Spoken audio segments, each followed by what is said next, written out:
నమస్తే అండి.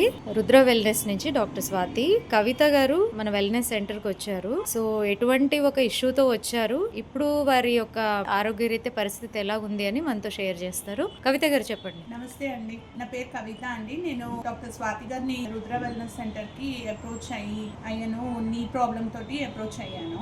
యాక్చువల్లీ ఈ ప్రాబ్లం చాలా సింపుల్ లా కాంప్లికేటెడా అన్నది నాకు తెలియదు, కానీ డాక్టర్స్ ని విజిట్ చేసినప్పుడు వాళ్ళు చాలా కాంప్లికేటెడ్ అని అన్నారు. నడవలేకపోయేదాన్ని. ఒక్కొక్కరు ఒక్కొక్క తీరులో చెప్పారనమాట. ఒకళ్ళు ఆస్టియోపోరోసిస్ అన్నారు, ఆర్థరైటిస్ అన్నారు, నీ రీప్లేస్మెంట్ అని.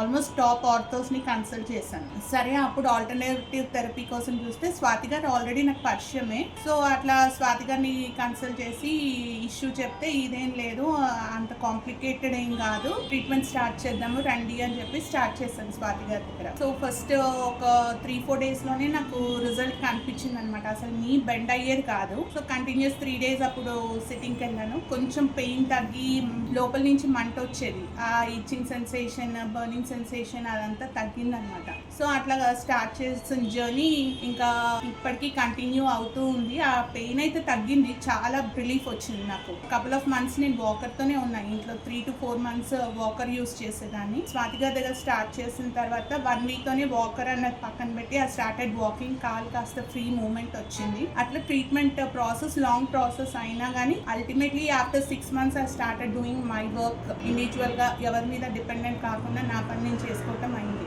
ఆ ట్రీట్మెంట్ ప్రాసెస్ కూడా ఇనిషియల్ గా డైలీ వెళ్ళాను, ఒక 15-20 days డైలీ వెళ్ళాను. తర్వాత ఆల్టర్నేట్ డేస్, తర్వాత వీక్లీ థ్రైస్ వెళ్ళాను, వీక్లీ వన్స్ అట్లా ఎక్స్టెండ్ అవుతూ వచ్చింది. కానీ ఇప్పటికీ ఎవ్రీథింగ్ ఇస్ ఫైన్, పర్ఫెక్ట్ గా ఉంది. ఎవ్రీ మంత్ స్వాతి దగ్గరికి కన్సల్టేషన్కి వస్తాను, చెకప్ చేయించుకొని వెళ్తాను.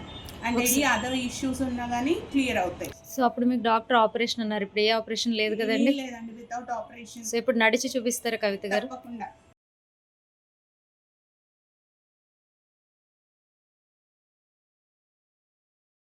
సో ఏ కాలు అనేది కూడా చూపించండి ఒకసారి. నీట్ గా నార్మల్ గా ఉంది చూడండి, ఏమీ డిఫరెన్స్ లేదు. కాలు కూడా ఇప్పుడు 3/4 వరకు ఫోల్డింగ్ వచ్చేస్తుంది. ఇదివరకు అసలు ఫోల్డ్ వచ్చేదే కాదు, నీ ముందుకి ఇట్లా బెండ్ అయ్యి ఉండేది. అట్లాంటిది ఇప్పుడు స్ట్రైట్ అయింది. I'm able to fold my leg also. Okay, thank you Kavitha గారు.